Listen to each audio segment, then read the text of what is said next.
요 근래 언론을 통해서 들려오는 사회 전반의 소식들은 우리의 마음을 답답하게 하는 것 같습니다. 일례로 사법농단의 의혹을 받고 있는 양승태 전 대법원장과 관련된 이야기들, 또 해경군 김씨라는 한 SNS 아이디 실소유자에 대한 이야기, 또 며칠 전에 있었던 이수역 폭행 사건이란 이름으로 더욱 불거진 남성 혐오, 또 여성 혐오에 대한 우리 사회의 갈등, 어디뿐이겠습니까? 정치, 경제, 군사, 외교 등 여러 분야에서 들려오는 모든 소식들도 밝고 아름다운 소식보다는 어둡고 암울한 소식들이 대부분인 것 같습니다. 그런데 이런 뉴스들의 면면을 자세히 살펴보면 대부분의 사건들의 진위 여부, 즉 진실에 대한 공방으로 치열하다는 것입니다. 모두 다 자신이 피해자라고 이야기합니다. 상대편이 가해자라고 이야기를 하고 있습니다. 상대의 이야기는 거짓이고 나의 이야기가 옳다라고 이야기하고 있다는 것입니다. 결국에는 둘 중 한 명은 거짓말을 하고 있는 것입니다. 그러니 이런 일련의 상황들이나 뉴스를 통해서만 보아도 우리 사회에 거짓말이라는 것이, 거짓이라는 것이 얼마나 보편화되어 있는지를 새삼 생각하게 됩니다. 하지만 더 큰 문제는 이 거짓말을, 이렇게 거짓말하는 것을 대수롭지 않게 생각하는 사회의 분위기가 아닌가 생각합니다. 오히려 이 거짓말을 좀 적당히 잘하는 것을 요령이라 생각하고 삶의 처세라고 생각하는 경향이 있습니다. 정직한 사람은 고리타분하고 또 고지식하다라고 생각하며, 혹 거짓말을 하여도 결과만 좋다면, 거짓을 이야기한다 할지라도 결과만 괜찮다면 상관없다라고 생각하는 분위기가 오늘날 우리 사회 분위기가 아닌가 생각해 봅니다. 하지만 사랑하는 성도 여러분, 세상이 거짓말과 거짓에 대해서 보편적이고 또 우호적이라고 하여서 우리도 거짓말을 이렇게 쉽게 생각하면 되겠습니까?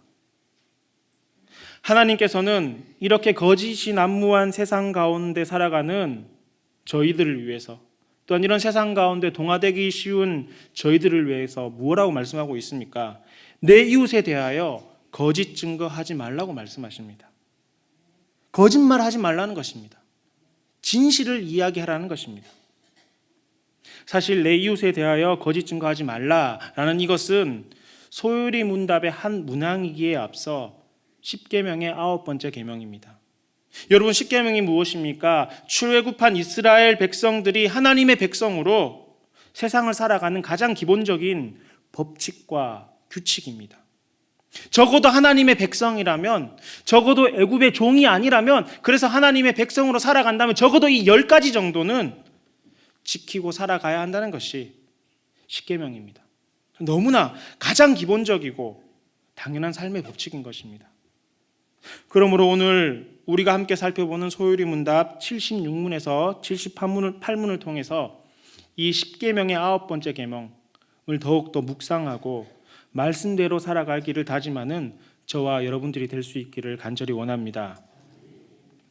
먼저 소요리 문답 우리 76문을 함께 보시겠습니다. 9번째 계명이 무엇입니까?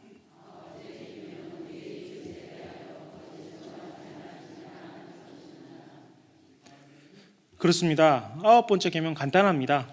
이웃에 대하여 거짓 증거하지 말라고 합니다. 하지만 이 9번째 계명을 문자 그대로만 받아들인다면 오해의 소지가 생길 수가 있습니다. 왜냐하면 이 구약 성경의 원어로 본다면, 그래서 이 히브리어로 이것을 직역한다면 오늘 본문에서 이야기하는 이 거짓 증거라는 것은 법적인 상황 가운데, 그러니까 재판 가운데에만 해당되는 용어라고 볼 수 있기 때문에 그렇습니다.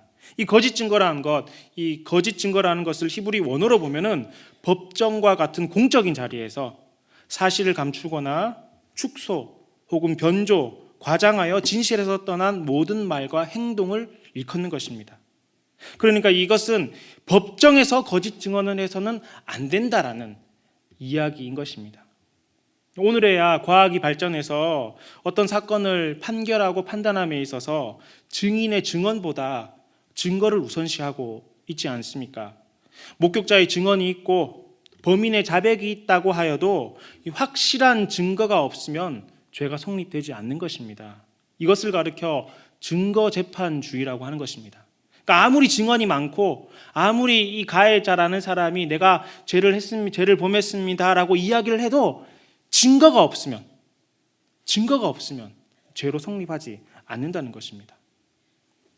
하지만 고대 사회에서 증거라는 것을 찾아내기는 쉽지 않았습니다. 물론 현장에서 범인을 바로 잡게 된다면 그것이 명확한 증거가 되겠지만 대부분은 증인들의 증언을 통해서 또 증언을 토대로 해서 사실의 유무를 판단하는 것이 고대 사회의 재판의 법칙이었습니다. 여러분, 이것은 출애굽 당시의 이스라엘도 마찬가지였습니다. 그래서 하나님께서는 모세에게 이렇게 말씀하십니다. 2명 혹은 3명의 증인의 이야기를 통해서 그 사실에 대한 유무를 판단하고 결정하라고 말씀하십니다. 그러니 2-3 증인의 어떤 증언을 통해서 판결이 내려졌던 것입니다.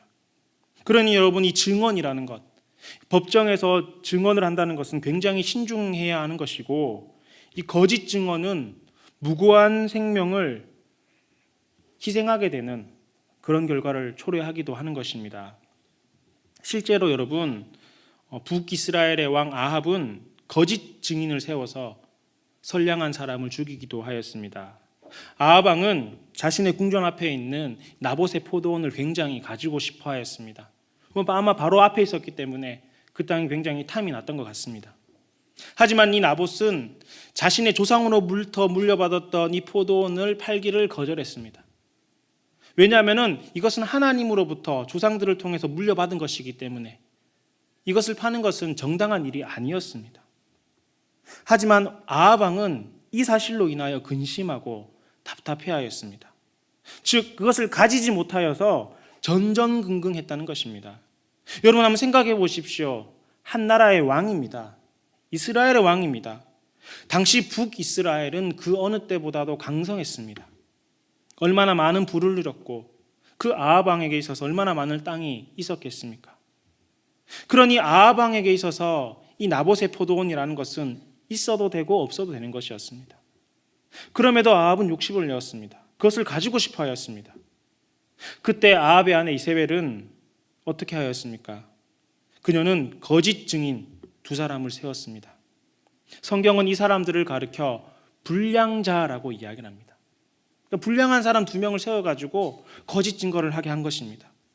나봇이 왕과 하나님을 저주하였다고 이 2사람이 거짓 증언을 한 것입니다. 그리고 이 일로 나봇은 돌에 맞아 죽게 되었고, 결국 이 거짓 증인 2사람 때문에, 이 불량한 2사람 때문에 나봇은 억울한 죽음을 당했던 것입니다. 그러니 여러분 보십시오. 이 거짓 증언이라는 것, 재판 가운데서 이 거짓 증언이라는 것은 사람을 죽이는 흉기가 되기도 하는 것입니다. 하지만 이 십계명의 정신은 단순히 법적인 상황 가운데 거짓 증언만 해당하는 것은 아닙니다. 이것은 예수님께서도 분명히 말씀하셨습니다. 예수님께서는 공생애의 삶 가운데 십계명을 비롯한 이 율법의 바른 정신을 말씀하셨습니다. 당시 서기관들과 바리새인들은 그런 예수님에 대해서 율법을 해방하는 사람이다, 율법을 지키지 않는 죄인이라고 이야기하였지만 예수님께서는 분명히 그들에게 말씀하셨습니다. 나는 율법을 폐하러 온 것이 아니라 율법을 완전하게 하기 위하여 왔다라고 말씀하셨습니다. 예수님 당시 유대인들은 율법을 잘 지켜야 된다고 생각을 했습니다. 율법대로 살아갈 때 하나님께서 우리에게, 우리나라에 은혜를 베풀어 주시고 잘되게 하시고 형통하게 하신다 믿었습니다. 그래서 율법을 잘 지키는 사람들, 율법대로 살아가는 사람들을 존경했습니다. 당시 사람들이 생각할 때 율법을 가장 잘 지키는 사람, 율법대로 살아가는 사람들이 누구였냐면 바로 서기관과 바리새인들이었습니다. 그러니 서기관과 바리새인들은 모든 유대인들의 존경의 대상이 되었습니다. 또한 그들 스스로도 자신들은 존경받아 마땅하다고 생각했던 것입니다. 그런데 실상 예수님은 이들을 책망하셨습니다. 여러분, 그들에 대해서 독사의 자식이라고 말했습니다. 우리말로 한다면 굉장히 심한 욕을 하셨던 것입니다. 회칠한 무덤이라고 저주하기도 하였습니다. 그것은 그들이 율법을 모르고 율법을 지키지 않아서가 아닙니다. 율법의 바른 정신, 참 뜻을 모른 채 율법을 지킨다고 생각하였고, 또한 그렇지 않은 사람들에 대해서 정죄하였기 때문에 예수님께서는 서기관과 바리새인들을 책망하셨던 것입니다. 여러분, 예수님께서는 결코 율법을 폐기 처분하신 분이 아니십니다. 여러분, 예수님께서는 결코 율법을 나쁘다고 말씀하신 적도 없으십니다. 다만 율법을 바르게 알고 지키며 살아가기를 원하셨습니다. 그래서 예수님은 율법에 대해서 참 정신, 참 뜻을 말씀해 주셨습니다. 여러분, 살인에 대한 이야기를 예수님께서도 하시지 않으셨습니까? 여러분이 십계명에 대한 살인에 대해서 예수님께서 이야기하실 때 무엇이라고 말씀하셨습니까? 사람을 죽이는 것도 살인이지만 형제에게 노하는 자, 형제를 비방하는 것, 형제에게 원망 들을 만한 일을 하는 것도 살인이라고 이야기하셨습니다. 여러분, 간음에 대해서도 동일하게 말씀하시지 않으셨습니까? 어떤 성적인 터치나 성적인 관계만이 간음이 아니라 음욕, 그러니까 마음 안에 음탕한 마음을 가지고 이성을 바라보는 것도 간음이라고 주님은 말씀하셨습니다. 즉 모든 십계명, 모든 율법이 마찬가지입니다. 서기관과 바리새인들은 적혀있는 그대로만 지키면 된다고 생각했지만, 그래서 그렇게 살아가지 못하는 사람들에 대해서 평가하고 판단하고 정죄하였지만, 예수님께서 보신 것은 그 율법에 적혀있는 그 원어의 뜻이 아니라 그 율법의 정신, 십계명의 정신을 보시고 그렇게 살아가기를 원하셨던 것입니다. 그렇다면 여러분, 오늘 9째 계명에서 이야기하는 이 바른 정신은 무엇이겠습니까? 이것은 단순히 법정에서 혹은 공적인 자리에서 증언해야 되는 자리에서 참된 것을 이야기하는 것이겠습니까? 네, 맞습니다. 이것은 지극히 당연한 것입니다. 그리고 이것에 더하여 항상 진실을 말할 수 있도록 노력하며 거짓 증거 혹은 거짓말을 하지 않도록 힘을 써야 하는 것입니다. 거짓과 관련된 우리 안에 있는 모든 것들을 버려야 된다는 것입니다. 소요리 문답 9번째 계명에 대해서 이것을 이야기하며 우리 77문과 78문에서는 이 9번째 계명을 부연해서 설명하고 있는데요. 우리 77문을 한번 보시겠습니다. 9째 계명에서 요구하는 것이 무엇입니까?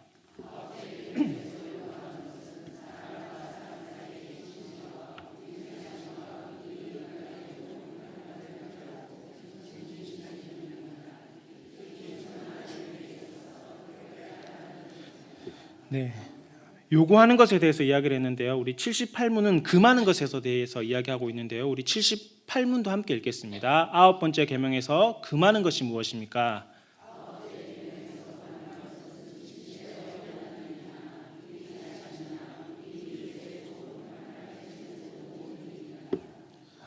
아멘. 네, 우리 77문과 78문은 동시에 보았습니다. 요구하는 것과 금하는 내용이 동일하기 때문에 제가 동시에 보았습니다. 먼저 77문과 78문에서 이야기하는 동일하게 이야기하는 것이 있습니다. 그것은 바로 진실함입니다. 우리 77문에서도 그런 이야기를 하지 않습니까? 요구하는 것은 사람과 사람 사이의 진실이라고 이야기합니다. 금하는 것도 마찬가지입니다. 진실에 어긋나는 일을 금하고 있는 것입니다. 결국 진실할 것을 요구하고 있다는 것입니다. 비단 오늘 소유리 문답에서 이야기하지 않더라도 사람과 사람 사이에, 그 사람과 사람 사이의 덕목 가운데 여러 가지 중요한 것들이 많겠지만 가장 중요한 것 중에 하나가 서로가 서로에 대해서 진실한 것 아니겠습니까? 서로가 서로에 대해서 진실할 때 사람과 사람 사이에는 신뢰가 생겨날 수 있기 때문에 그렇습니다. 여러분, 정말 그렇습니다. 사람과 사람 사이, 그리고 이 공동체 안에서 진실함, 그래서 이 신뢰하는 것은 너무나 중요한 것입니다. 가까이 부부 사이를 한번 생각해 보십시오.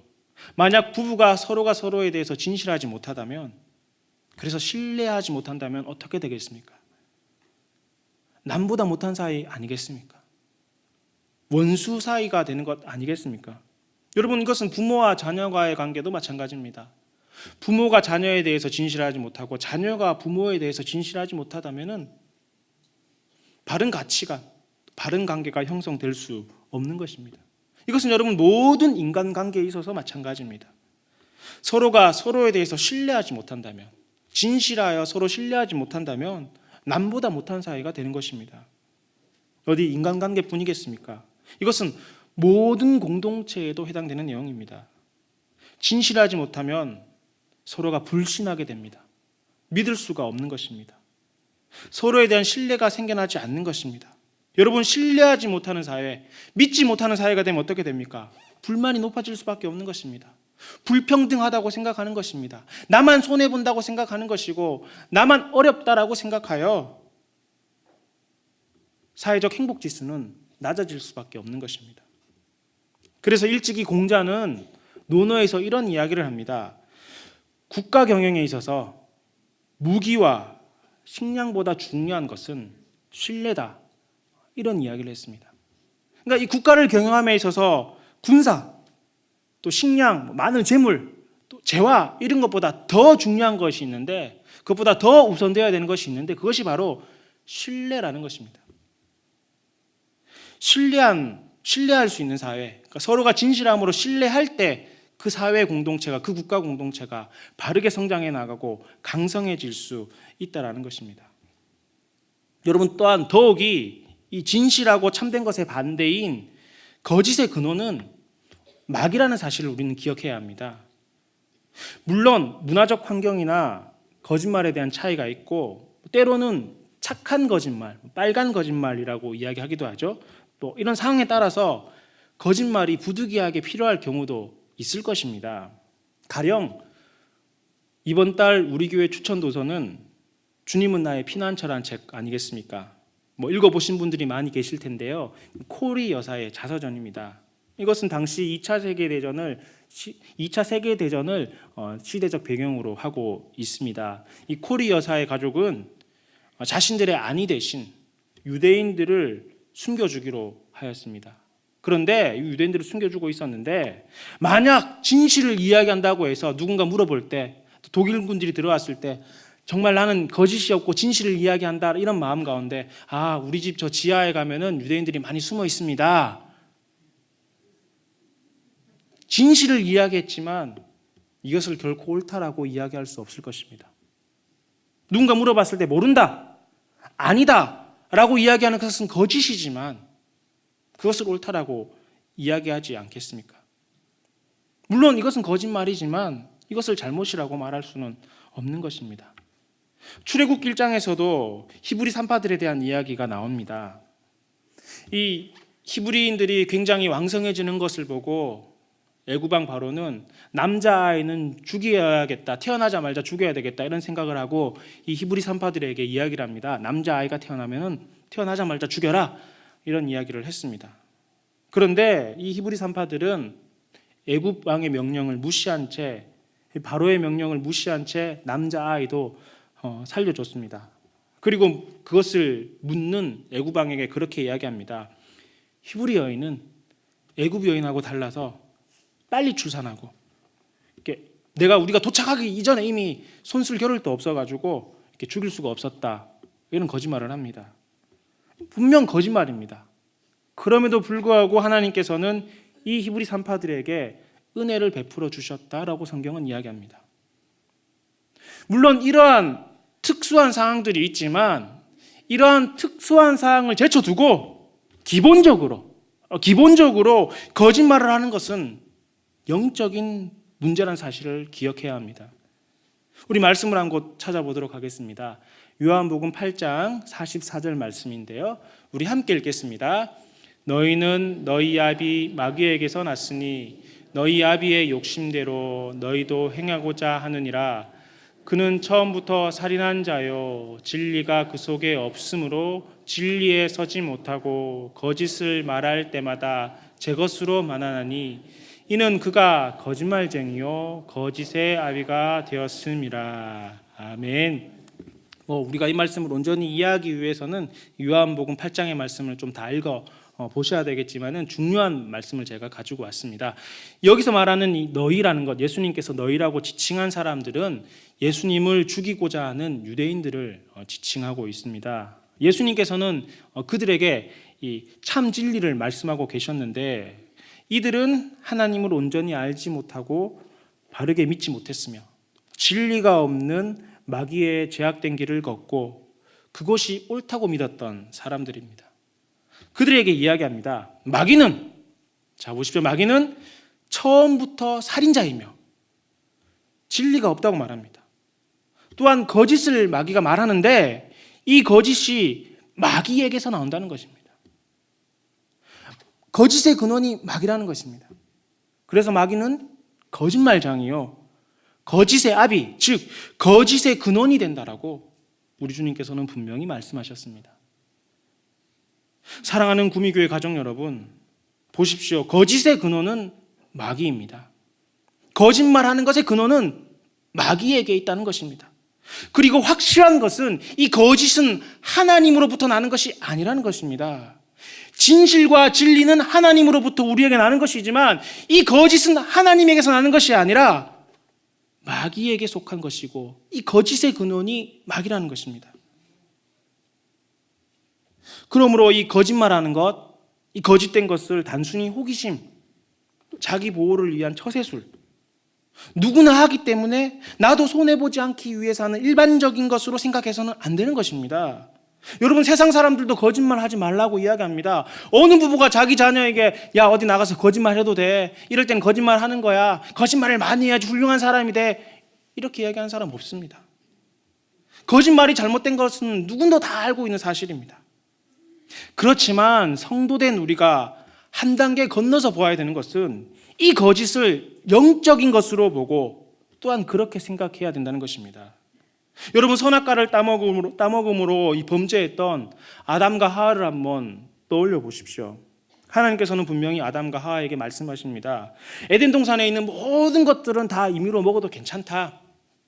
하지만 이 동산 중앙에 있는 나무의 열매는 먹지도 말고 만지지도 말으라고 말씀하십니다. 왜냐하면 너희가 이것을 먹으면 죽을 수 있기 때문에 결코 먹지도 만지지도 말라고 말씀하셨습니다. 그런데 이 말씀을 들었던 아담과 하와에게 뱀이 찾아오지 않습니까? 성경은 그를 강교한 뱀이라고 이야기를 하고 있는데 이 강교한 뱀이 아담과 하와, 특별히 하와에게 뭐라고 이야기하고 있습니까? 아니야, 너희가 그거 먹어도 결코 죽지 않을 거야. 하나님께서 말씀하신 것은 거짓말이야. 너희가 그것을 먹으면 네가 하나님처럼 될까 봐 하나님께서 너에게 거짓말한 거야. 이렇게 이야기하지 않았습니까? 사탄 마귀는 그럴듯한 거짓말로 아담과 하와를 유혹하였습니다. 그리고 사탄 마귀는 이 거짓말로 아담과 하와를 이용해서 하나님께 도전하였습니다. 여러분, 그리고 이 거짓말의 결과가 어떠합니까? 모든 관계가 깨어졌습니다. 하나님과 사람과의 관계가 깨어져 버렸습니다. 사람과 사람과의 관계도 깨어져 버렸습니다. 부부간의 신뢰가 깨어져 버렸습니다. 사람과 동물과의 이 자연 창조에 된 자연과의 관계도 깨어져 버렸습니다. 모든 관계가 이 거짓말 하나로 깨어져 버린 것입니다. 그러니 보십시오. 거짓말 하나지만 그 거짓말의 결과가 얼마나 비참하게 되었습니까? 그러니 사랑하는 성도 여러분, 진실을 말하는 것, 즉 거짓말을 하지 않는 것을 결코 쉽게 생각해서는 안 됩니다. 이것은 단순히 사회적 윤리이기 때문에 지켜야 되는 것이 아닙니다. 남들이 거짓말을 하지 않기 때문에, 세상 사람들이 거짓말하는 것을 싫어하기 때문에 거짓말을 하지 않는 것도 있지만 우리 성도들은 더하여 이 거짓말의 근원이, 거짓말의 본질이 사탄 마귀라는 사실을 기억해야 되고, 그래서 거짓말을 쉽게 하는 것, 진실을 벗어나 말하는 것을 영적인 눈으로 바라보고 묵상할 필요가 있는 것입니다. 그러므로 소요리문답 77문과 78문에 대해서 78문에서 이 진실해야 하는 것, 즉 진실함에 대해서 부연 설명하고 있는 것입니다. 더불어 이 진실함과 더불어 77문과 78문에서 이야기하는 또 하나는 좋은 평판에 대한 이야기입니다. 우리 77문에서도 78문에서도 동일한 이야기를 하고 있지 않습니까? 77문에 이 요구하는 것이 우리 이웃 간의 좋은 평판을 유지하기 위해서 진실을 해야 되고 거짓을 말하면 안 된다는 것입니다. 또 78문에 금하는 것도 마찬가지입니다. 좋은 평판을 해치는 모든 일을 해서는 안 된다는 겁니다.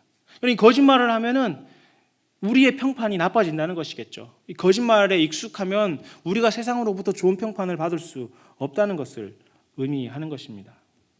즉 77문과 78문에서 동일하게 이야기하는 것은 사람과 사람 사이에 좋은 평판을 얻어야 한다는 것입니다.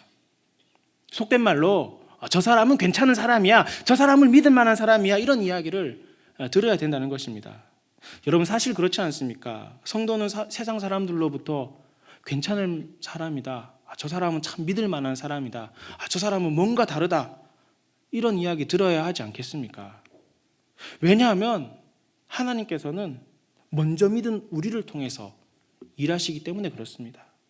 여러분, 사도행전은 초대교회 성도들에 대한 이야기를 기록하고 있는데요, 먼저 예수님을 믿게 된 사람들이 함께 모여 찬양을 하였습니다. 그리고 잘 아시다시피 자신의 물건을 통용하였습니다. 네 것 내 것 없이 같이 섰다는 것이죠. 심지어 자신의 재산을 다 팔아, 소유를 다 팔아 그것을 필요한 사람들에게 다 나누어 주었습니다. 그러니 초대교회 성도들은 물질적 소유에 행복의 가치를 두지 않았던 것입니다. 그리고 그들이 가치 있게 살았던 것은 날마다 마음을 같이해서 모이기를 힘쓰는 것에 삶의 가치를 두었고, 또한 그렇게 모여 하나님을 찬미하는 일에 행복의 기준을 두었던 것입니다. 그런데 여러분, 이 초대교회 성도들의 모습을 보고 세상 사람들은 어떻게 했습니까?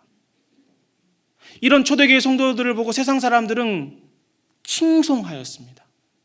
칭찬하였다는 것입니다. 좋게 보았다는 것입니다. 평판이 좋았다는 것입니다. 그러니 이렇게 평판이 좋으니 믿는 사람들이 많이 늘어났습니다. 그래서 그 믿는 사람이 늘어나 오늘 저와 여러분에게까지 주의 복음이 증거된 것 아니겠습니까? 사랑하는 구미교회 가족 여러분, 믿음은 하나님께서 주시는 선물이 맞습니다. 우리의 노력으로 얻을 수 있는 것도 아니고, 또한 우리가 이성적으로 많이 생각해가지고 그것을 납득할 수 있는 것도 아닙니다. 또한 우리 손에 주어진 것이라서 내가 이 믿음을 다른 사람에게 전해주고 싶다고 해서 그것을 막 전해주고 받으라고 유산처럼 물려줄 수 있는 것도 아닙니다. 우리가 믿게 되는 것은 전적인 하나님의 은혜입니다. 하지만 이 모든 일을 행함에 있어서 거의 대부분은 믿는 사람, 즉 성도된 우리를 통해서 일하신다는 사실입니다. 여러분, 고린도전서 3장을 보면 고린도 교회 성도들이 믿게 되고 또 믿음이 자라나게 된 것에 대해서 바울은 이렇게 이야기를 합니다. 나는, 즉 바울은 심었고 아볼로는 물을 주었으되 오직 자라나게 하나님께서 자라나게 하셨다, 이렇게 이야기를 합니다. 여러분, 이게 무슨 이야기입니까? 이 고린도 교회가 성장했던 것, 자라났던 것, 자라나게 하시는 것은 분명 하나님께서 하신 일이 맞습니다. 그런데 자라나기까지 심는 일, 물 주는 일, 그것은 바울과 바나바라는 사람을 통해서 일하셨습니다. 하나님께서는 바울과 바나바를 사용하셔서 고린도 교회를 세우셨던 것입니다. 여러분, 이게 비단 고린도 교회뿐이겠습니까? 우리 구미교회도 마찬가지 아니겠습니까? 얼마 전 한 집사님과 이야기를 나누게 되었습니다. 그분이 신앙생활하게 된 동기를 그분에게서 듣게 되었습니다. 이 집사님은 믿지 않는 자매였습니다. 믿지 않는 집안에서 성장한 그런 자매님이었습니다. 그래서 운도 참 좋죠. 믿는 남편을 만나서 그렇게 교회를 출석하게 되었답니다. 아직까지 남편이 믿지 않는 분들께서는 저분은 참 운도 좋다, 이래 생각하실 수도 있겠는데 하나님께서 그렇게 인도를 하셨습니다. 사실 결혼을 하게 돼서 교회는 출석하기는 했지만 예수님을 잘 믿지는 못했답니다. 또한 믿기 전에 이 교회를 다니면서도 교회에 대한 많은 반감을 가지고 있었다고 합니다. 사실 이건 교회에 대한 반감이라기보다 교회에 다니는 사람들에 대해서 많이 실망했기 때문에 교회도, 예배도, 말씀도 이 자매님에게는 그렇게 큰 은혜가 되지 않았다고 합니다. 그러니 남편 때문에 교회는 오고 예배는 드리기도 했지만 재미도 없고 뭐 어떻게든 어떤 무슨 이유를 대서라도 어떻게 한 주 쉬고 싶은 마음이 이 자매님에게는 훨씬 컸다고 합니다. 어찌되었든 간에 뭐 시댁에서는 교회를 가라고 하시고 남편 또 교회를 간다고 이야기하고 그러던 차에 분당에 이사 오게 되었고 이 교회에 저 교회 등록을 하지 않고 교회를 찾아다녔다고 합니다. 그러다가 우리 구미교회를 오시게 되었고 우리 담임 목사님의 외모와 목소리에 반해서 일단은 등록하였답니다. 그분 하신 말씀 그대로 제가 전하는 겁니다. 외모와 목소리에 반해서 먼저 등록을 하셨던 겁니다. 그런 거 보면 사람이 일단 잘생기고 목소리는 좋고 봐야 되는데 이건 타고나는 거라 가지고 참. 네. 그리고 일단 등록을 하고 이 구역이 정해지고 그렇게 정해진 구역에 구역장님을 만나게 되었습니다. 구역장님을 만나서 뭐 새 가족이니까 이런저런 이야기를 했답니다. 뭐 자기가 신앙생활을 하게 된 이유, 또 교회에 등록하게 된 이유, 특별히 교회에 다니는 사람들의 이중적인 모습 때문에 나는 교회가 싫다 이런 이야기를 통해서 구역장님을 떨쳐버리고 싶었지만 그래서 다시는 구역장님이 내게 연락 안 하기를 바라는 마음에서 독서를 퍼부었지만 이 이야기를 다 들었던 우리 구역장님께서 이 자매님에게 하신 말씀이 자매님 그건 자매님 잘못이 아니고 먼저 믿은 우리 잘못이네요. 그러니 자매님께서 우리를 용서해 주세요. 이 이야기를 들었던 자매님이 이 말에 뿅 갔던 겁니다. 자매님 그건 자매님 잘못이 아니고 먼저 믿은 우리 잘못이네요. 그러니 자매님께서 우리를 용서해 주세요. 이 말에 이 자매님 뿅 가서 그때부터 구역 예배를 열심히 다니게 되었답니다. 그렇게 구역 예배를 열심히 다니면서 구역장님도 보고 그래서 구역장님을 보면서 교회 다니는 사람 중에 저런 사람도 있구나. 내가 봤던 사람들이 전부가 아니구나. 편견이 완전히 깨어지게 되었고 내가 구역장님처럼만 신앙생활하면 되겠구나. 이런 생각을 하고 그래서 교회를 다니니 그때부터 하나님의 말씀이 들리기 시작했다라고 하는 이야기를 들었습니다. 저도 어디서 들은 이야기인데요. 누가 한 말인지는 잘 모르겠습니다만 제 마음에 늘 기억되는 말, 항상 생각하는 말이 있습니다. 어떤 말이냐면 그리스도인이 되기 전에 위대한 그리스도인 한 사람을 만난다. 이런 이야기입니다. 그러니까 그리스도인이 교회를 다니기 전에 그리스도인이 진정한 그리스도인이 되기 전에 먼저 위대한 그리스도인 한 사람을 만나고 난 다음에야 그가 진정 그리스도인이 된다는 말입니다. 방금 이야기 드렸던 집사님에게 위대한 그리스도인은 구역장님이셨습니다. 그리고 오늘 이 자리에서 예배드리는 우리 모두에게는 그런 위대한 그리스도인들이 다 한 명씩은 있을 것입니다. 그분이 부모님일 수도 있고 그분이 교회 목회자일 수도 있고 그분이 나의 배우자일 수도 있을 것입니다. 그런데 보십시오. 우리가 그 위대한 그리스도인 때문에 참 그리스도인이 되었다면 이제 우리가 그 위대한 그리스도인이 되어야 되지 않겠습니까? 내가 그 사람을 통해서 은혜를 받고 그 사람을 통해서 예수님을 보았다면 이제 우리가 세상 가운데 예수님을 보여주는 예수님을 증거하는 위대한 그리스도인이 되어야 하지 않겠냐는 것입니다. 사랑하는 성도 여러분, 위대한 그리스도인이 어떤 사람입니까? 바알과 같이 죽을 각오로 복음을 전하는 사람만이 위대한 그리스도인입니까? 아니면 스데반 집사님과 같이 순교하는 사람만이 위대한 그리스도인입니까? 여러분 그렇지 않습니다. 평범하게 살아가는 오늘 저와 여러분도 위대한 그리스도인이 될 수 있습니다.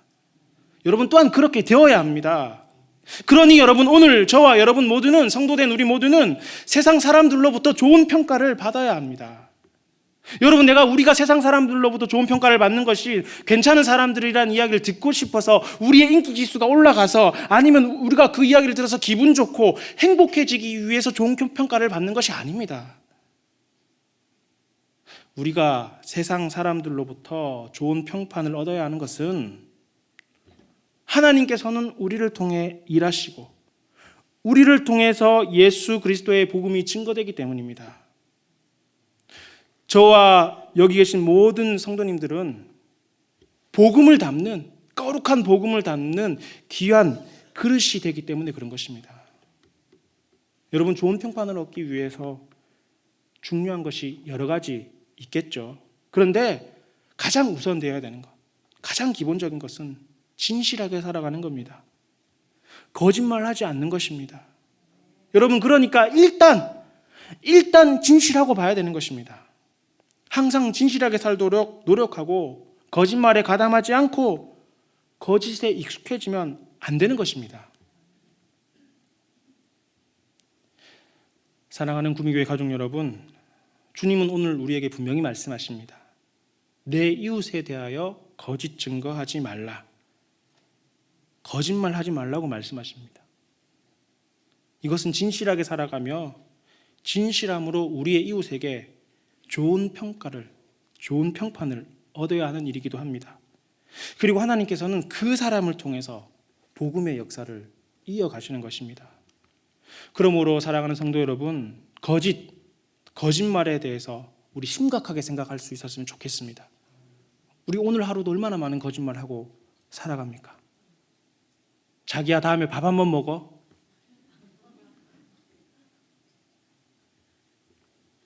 다음에 꼭 봐? 여러분, 이뿐만 아니라 우리 얼마나 많은 거짓에 노출되어 있고 그것이 거짓인 줄도 모른 채 그냥 단순히 하는 말인 것처럼 생각하고 살아가고 있지 않느냐는 것입니다. 거짓말하는 것을 때로는 세상 사는 요령 따위로 생각해서도 안 되는 것입니다. 여러분, 거짓의 근원은 마귀입니다. 이것을 영적으로 바라봐야 되는 것이 성도의 역할인 것입니다. 그러니 여러분, 정직해야 됩니다. 진실하게 살아야 합니다. 거짓에 익숙해지고 무뎌지면 여러분 곤란한 것입니다. 혹 나 하나 정직해봤자 무슨 소용이 있나? 여러분, 의기소침해할 필요도 없습니다. 여러분, 나 하나 정직하게 살아갈 때, 나 한 명부터 정직하게 살아갈 때 하나님께서는 그 사람을 통해서 더 많은 정직한 사람들을 세워가시고 더 많은 정직한 성도들을 통해서 하나님의 나라를 세워가시는 줄 믿습니다. 그러니 우리 하나님의 약속을 믿고 우리 모두 정직하게 살기로 다짐합시다. 하나님께서는 참된 것을 말하고 참된 것을 말하는 우리를 통해서 일하시며 반드시 그에게 은혜를 베풀어 주실 줄 믿습니다. 함께 기도하시겠습니다. 정직한 자에게 은혜를 베푸시는 하나님 우리 아버지, 오늘 우리에게 다시금 거짓에 대하여 깊이 생각하게 하시고 정직하게 살아가야 함을 말씀하여 주시니 감사합니다. 진실되게 살아가는 것, 거짓말하지 않는 것, 참되게 살아감으로 세상 가운데 모범이 되는 것이 성도의 당연한 본분임에도 불구하고 오늘 저희의 삶은 거짓과 속임에 너무나 익숙한 나머지 주님을 멀리하고 주님이 싫어하는 삶을 살아가는 것은 아닌지 다시금 돌아봅니다. 세상은 거짓을 처세술이라 이야기하며 정직함을 고지식하여 똑똑하지 못한 사람인 양 경멸한다 할지라도 주님, 저희는 거짓을 멀리하고 정직함으로 진실하게 살아가게 하여 주옵소서.